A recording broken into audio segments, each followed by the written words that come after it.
国际新闻镜头来印尼，印尼苏门答腊南部发生火烧山，已经烧过外月，乌烟害一寡学校拢爱停课，民众若是有出门嘛，拢爱挂喙罨，甚至阁去影响到隔壁的马来西亚甲新加坡。也毋过，印尼的政府即卖是坚持讲，马来西亚甲新加坡的空气污染和因无关系。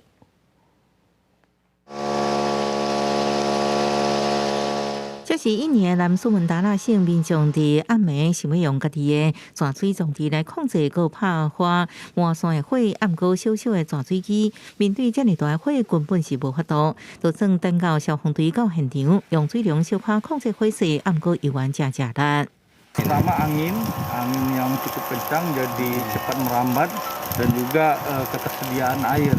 Ini teman-teman Satgas ketika bahan air sudah habis ini dalam hal pengambilan air itu cukup jauh.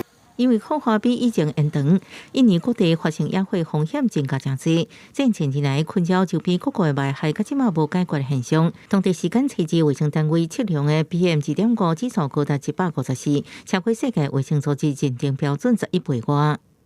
Hari ini sudah makin parah kayaknya nih Pak. Soalnya udah di pernapasan udah terasa sekali udah sakit ini tenggorokan, dada juga udah mulai terasa sesak.